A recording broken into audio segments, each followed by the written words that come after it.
how do we define processed? I don't know if rice came in a box. Is that processed? So if you look at the ingredient list of anything, it tells you the story of that food. Welcome to the Spartan Up podcast, hosted by Joe De Sena, founder and CEO of Spartan Race, and brought to you by Wild Health. We are talking about overcoming obstacles. The same way we teach people to get over obstacles on the course, we will teach you here on the Spartan Up podcast to get over obstacles in your mind. Get fully personalized healthcare based on your DNA, biometrics, and blood work with Wild Health, the official healthcare provider of Spartan. Go to wildhealth.com and use the code Spartan10 to save 10%. This episode of Spartan Up is brought to you by Honey Stinger, made with organic honey and delicious ingredients. Use the code SpartanAthlete30 at honeystinger.com for 30% off to help you sweeten the burn. I got a great one for you today. I know we're all trying to figure out what to eat, when to eat, how to be like completely optimized when it comes to food. I've got the man, performance chef, Mario Lima, who did a lot of work with the UFC. Funny enough, we have a mutual friend who I think Clint Wattenberg, who we had on this podcast, is still at UFC, and you've worked together with him and the Cornell wrestling team to turn them into some of the best wrestlers in the world. True? Correct. Yeah, it's a funny story how all of this is connected and how I got here to Trifecta today. Intertwined. But before we do, the reason I'm able to do this podcast with you is because we got great sponsors. There's a company called Action Water. I don't even know how many water companies there are. You know, you go into the store these days and you've got your choice of like 500 different waters, but Action Water is awesome because it's ion charged, it's alkaline. You can check it out at drinkaction.com. But it's great water. They've been awesome sponsors for us because one of the challenges when you're on the side of a mountain trying to feed and quench the thirst of 8,500 people in the sun, it's not easy. Action's making that happen. So thanks, Action. Get out there, drink some of their water. Let's get back to Mario. Mario, I've got 53 kids on the farm today. Their ages 8 to 16. Their parents are nervous as hell. What the hell is Joe doing with them here on the farm? Just to give you an idea how much they're working so you could help me with their meals. Sure. They're getting up at 5 a.m. Uh-huh. They're carrying 80-pound bags of cement up a mountain for a couple hours. They're coming down, knocking out Murph. 300 squats, 200 push-ups, 100 pull-ups, 2-mile run. Jeez. Then we're going to breakfast. That's all before breakfast. Oh. Okay. Yeah, what should they be eating? Like what is the perfect meal? I mean, basically they're UFC fighters, these little 13-year-olds. Without the weight decrease, the weight cutting aspect of things, right? In this case, because they're growing, I think you just need to give them calories at this point. Like you just feed them whatever food they can get. They're probably burning an insane amount of energy at this point. So I think it's essential that they get a good balance of protein, carbs, and fats, you know, with a good mix of vegetables in there. I think generally everyone should consume that aspect of or that composition of food. But when you're as active as these kids are, I don't think it really matters. You just need energy at that point. No, so you look at the macros. I remember when I was doing these big crazy races all around the world, I could consume anything. We were burning 14,000 calories a day, me and my team. But I guess my question is, if I consume calories that are really clean calories, am I going to get better performance? Or you don't see a difference? For sure, in that aspect, absolutely. If we're going to get into those details, I mean, if you consume 14 or 4,000 calories of Twinkies, there's going to be all sorts of issues. But providing high quality fuel, just like you fuel a Ferrari or a Formula One with the highest level of fuel, it's the same with the body. The body also needs high quality fuel, and in that case, it's food, wholesome food, vegetables, high quality proteins, heart healthy fats, and a good mix of vegetables, colorful vegetables all around, and that leads to performance being a much more sustainable, and leads to the body performing a lot better over a long period of time. It's funny because I subscribe to, but right before I got on the phone with you, I was on with some DNA experts. So I subscribe to more veggies, carbs are okay, and a little bit of protein. I love avocado.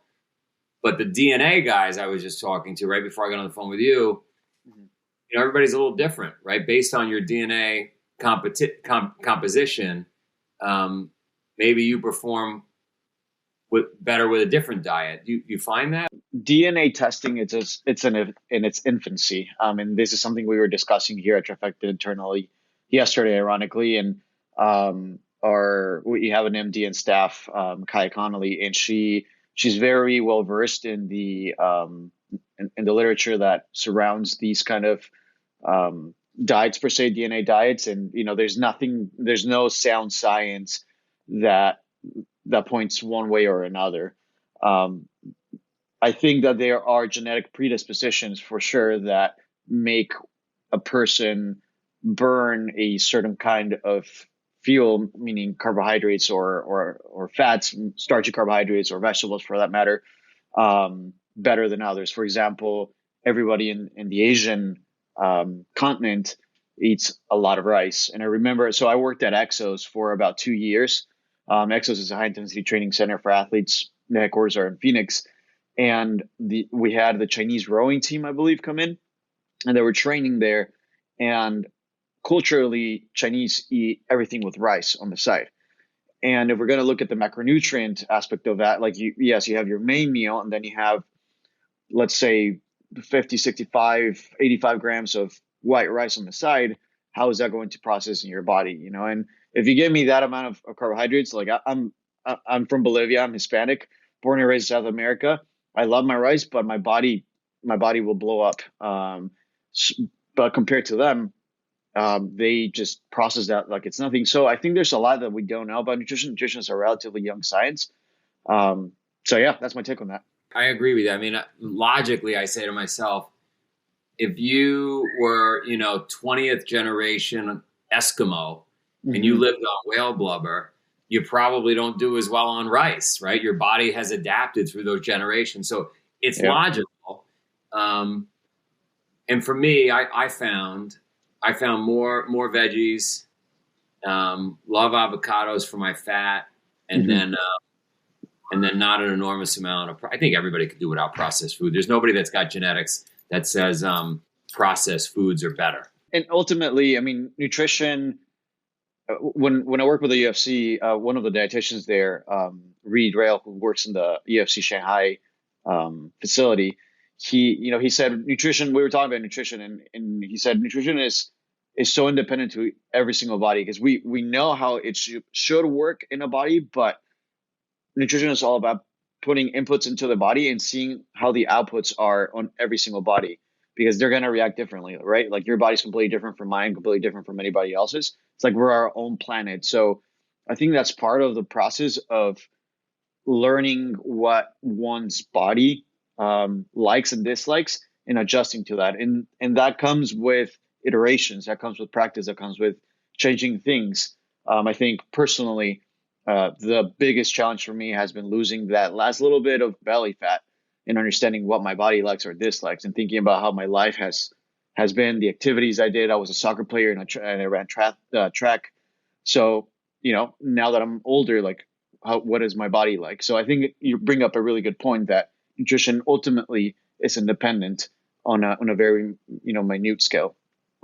I'm interested. I mean, Trifecta Nutrition, you're sitting there creating meals. You could send them overnight to my house or somebody's house. How does that, one of my fears with, like, if I've got a fridge full of food and a cupboard full of food, and then I get this great trifecta meal that shows up, but I keep eating all the other stuff too, that's probably not ideal. Yeah, maybe you should put your subscription on hold. So is the idea, is that what you're seeing? Are customers, like, literally that becomes their food source and they clear out the kitchen? Yeah, I think it becomes the main source of fuel of their eating. I'm going to tap a little bit here into some history when it comes to the the meals are prepared meals in the United States. So the first actual TV dinner came out in 1954, and it took about 28 years to develop into microwavable TV dinners. So that was 1954 all the way to 1986 is when the first microwavable dinner came out. And fast forward another 28 years, in 2015, Trifecta was born. So I think it's like this perfect evolution of not only what the technology of food in America has been undergoing or going through, but also, we've had to adapt to the ever evolving, fast-paced life that Americans have, right? It's really crazy to see how in the United States there's this culture of go, go, go, hustle, hustle, do, do, do. And that's why there's so many amazing companies that come out from the United States. That's something that I think all the world looks up to. And so the convenience aspect of Trifecta is that we deliver fresh, never frozen. So there's no preservatives of any kind. We make sure like our process to vet all of our ingredients is very detailed. Fresh meals, macro balanced directly to your house on a box. It arrives fresh. And the only thing you need to do is reheat it in a skillet, in an air fryer, if you need to in a microwave. So it's that convenience aspect that Americans currently, and since the 1970s, have been really seeking. What do you find like satiates? I mean, I think the biggest problem we have as Americans, right, is we just keep eating, we overeat. So we get this perfectly balanced meal comes from Trifecta, better than somebody in your house cooking it, because then you really could overeat, right? But what if you still want more? I saw my son yesterday during this camp. He's like, Dad, I'll do 1,000 burpees for a box of Oreos. You know what I mean? Like, that's our weakness. Yeah. I mean, I don't think my personal belief is that there shouldn't be a moral weight on food, right? Food is not bad. I think the excess use, the excess eating, the excessive eating, or the excessive, what's the word I'm looking for? Not allowing yourself in a very excessive way of eating certain foods that you don't like. That's where, those extremes yield to people sort of over or under eating. So I think personally, the best diet is the diet you can stick to for the longest period of time for the rest of your life. So it's okay that you eat the cookies. It's okay that, you indulge in the pizza and whatnot. It's about the long-term aspect of things. But I think your son's a wrestler, right? And so he's probably like wrestlers burn so many calories. So I think he'll be all right. All right. I got a question for you. Processed foods, I think like if I could somehow snap my fingers in my house and everything was fresh, like you described, Trifecta meals. So if I just had fresh vegetables, fresh fruits, but I don't know if rice came in a box. Is that processed? How do we define processed? That's a great question. I can talk. I'll try to be brief because I'm so passionate about this. I can talk about it a lot. So the way I describe this to people is if you look at the ingredient list of anything, it tells you the story of that food. It tells you where it's been, how it's been taken care of, or how it arrived to your hands at that very moment. And the more sub-ingredients you see within the ingredient, for example, if rice has, white rice, corn syrup, anti-caking agent, vitamin B, vitamin B1, thiamine, so on and so forth, then you're seeing a higher or highly processed food. But if you see a rice bag that just says in the ingredients rice, then it's just the product that nature gave us, that it was intended to be. So I think that is a differentiation that we should have in mind when looking and thinking about processed foods. Does that make sense? Yeah. So as long as the ingredient is that thing you're consuming, right, and it's not 50 different ingredients that make up a soft cookie. Right. Yeah. No, that makes perfect sense. You brought up wrestler? My boys wrestle. My girls play soccer. Are there different diets? Like, do you guys figure out there are different diets depending on your sport, depending on what you do in life? You know that sleep is critically important. It's also important to remember that what gets measured gets managed. I'm Dr. Matt Dawson with Wild Health, Spartan's official healthcare partner. The best way to know if you're getting a great night's sleep is, are you waking up refreshed and without an alarm? But if you want to dig in deeper and get more quantified, or if you are having sleep problems, a sleep tracker may be great for you. You may know that you're having trouble falling asleep, but what you may not know is that you're having real issues with deep sleep or REM sleep. And those do different things. Deep sleep is the restorative sleep we get, and REM is really important, for example, for learning and memory. So making sure that all of your sleep architecture is optimized is an important thing to know. And anytime we have a problem, getting to the root and what it is important to start with. If it's deep sleep, for example, it's probably an issue with the first half of your night's sleep, and we can work on that. If it's REM sleep, for example, then it's probably that you're just waking up with an alarm and cutting off that section of sleep where you could be getting more REM sleep, and both of those are important. You also are going to hear tip after tip from podcasts and magazine and other places on what can optimize sleep, and it's good to know what works for you. Having a sleep tracker allows you to do N-of-1 experiments to see if CBD or magnesium or these other things work for you. Try them for a week with your tracker and see how it affects your deep sleep, REM sleep, and total sleep. You shouldn't need a device to have good health and optimize your sleep, but it may be a great investment of your time and money, at least for a little bit of time, for a few months, to run these experiments and to see how to optimize your sleep, which is going to pay off for years and the rest of your life. Wild Health, the official healthcare provider of Spartan. We'll be right back to this interview, but first a little bit from today's sponsor, Honey Stinger. They have a special deal for Spartan Up listeners. Use the code SpartanAthlete30 at honeystinger.com to save 30%. Honey Stinger's waffles, energy chews, gels, and bars provide the fuel you need to push harder and go farther. For training and for racing, convenient nutrition that tastes great and works. Honey Stinger is Spartan's official on-course nutrition because it's made with delicious honey and organic ingredients. Honey is an excellent refueling source, entering your bloodstream quickly, restoring depleted glycogen levels. Spartan's official on-course nutrition will elevate your performance for training and race day with honey-focused products. So go to honeystinger.com and use that code SpartanAthlete30 to save 30% off your organic waffles, chews, gels, bars, and hydration. All right, back to the interview. Are there different diets? Like, do you guys figure out there are different diets depending on your sport, depending on what you do in life? Yeah, and I wouldn't call it diet because I think there's a negative connotation attached to diet. You know, it's like you're restricting yourself or you're sticking to this plan that for this certain period of time. It's more so how you feel, what the requirements of the sport are for fuel, for energy. Again, I'm going to go back to the example of the car. Like if a Formula One car is racing versus if I'm driving my car from, LA to Sacramento, there's definitely different fuel requirements. One is going to be long-term. The other one needs to be explosive. So for wrestlers and for soccer players, it's very different. There's very different body compositions.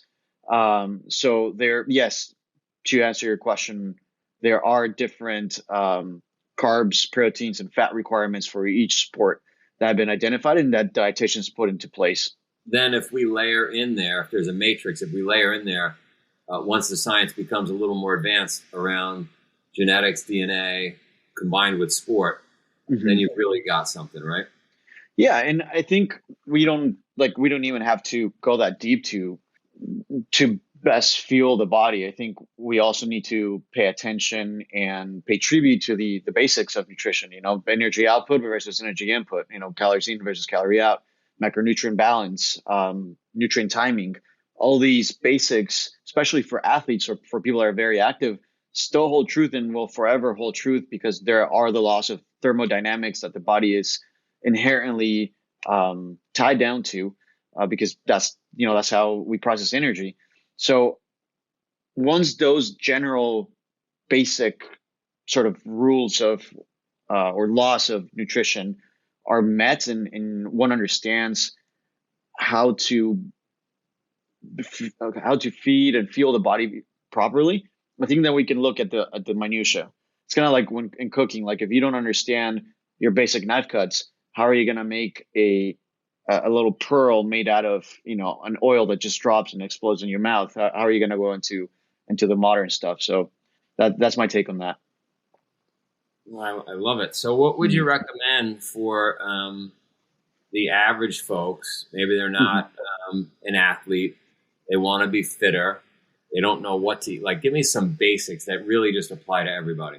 Yeah, absolutely. I think the very basic for everyone should be to look under the hood, get a blood exam, and get a DEXA scan so that they can see their body composition. Once there is data, and once you can see where your body's at, then one can start adjusting. Okay, should I be gaining more weight, meaning more muscle, putting on more muscle? Should I maintain my health or improve my health by maintaining my weight, or should I lose weight? Those are sort of the three mindsets to have when it comes to the human health overall. And then it's pretty much what I just mentioned. First is calorie control, understanding how many calories you need to eat, and by getting a DEXA scan and knowing exactly what your body composition is, then it's very easy to figure out your calorie needs for the day.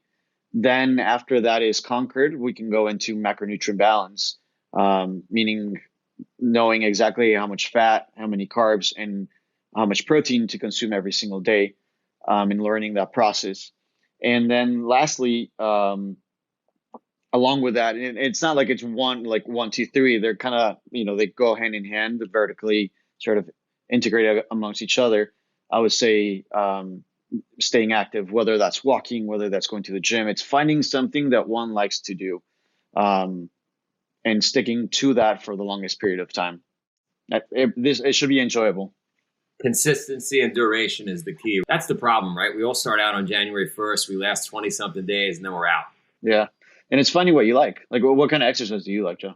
I get on kicks. Right now, the last 10 days, my kick has been Murph every day with the kids. That is respect, man.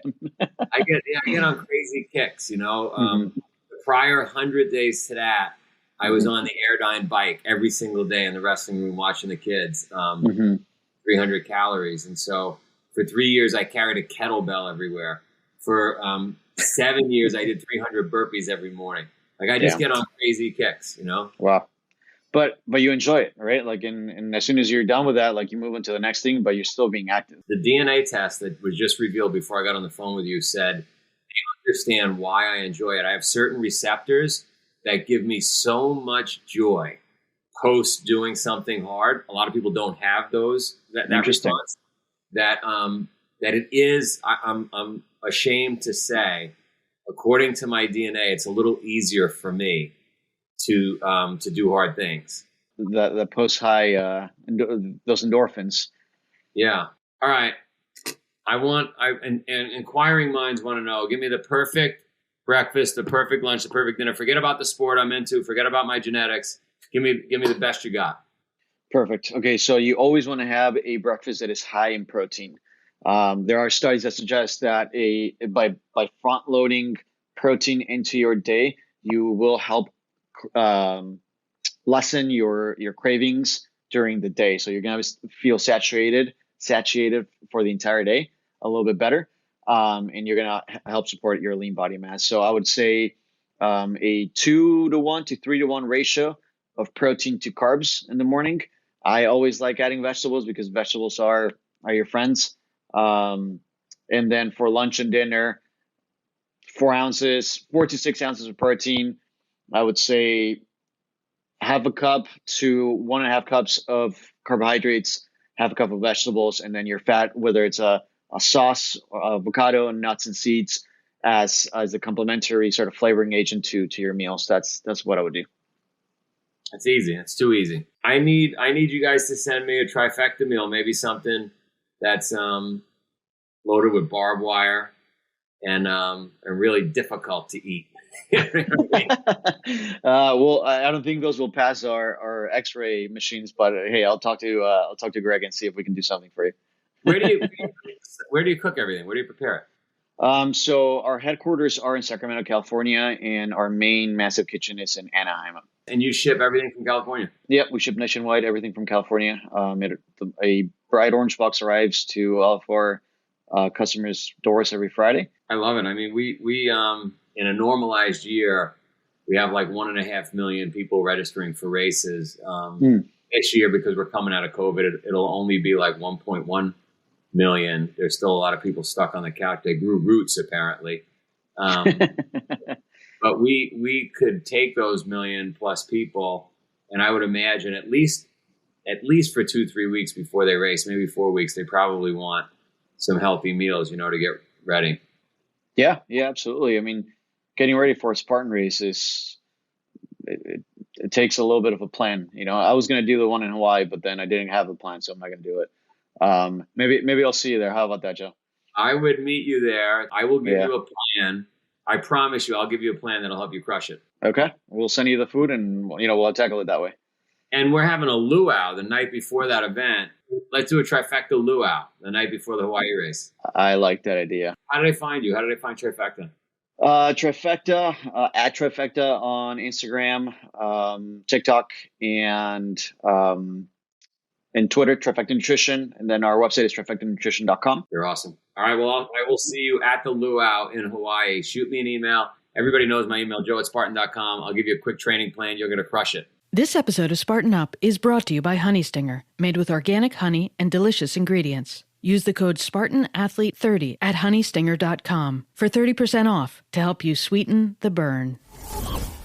Maximize energy, optimize nutrition, and improve performance with Wild Health. Personalized precision healthcare built for Spartans. You'll get a personalized health plan based on your DNA and biometrics and the support of a team of health experts. Sign up at wildhealth.com with the code SPARTAN10 to save 10%.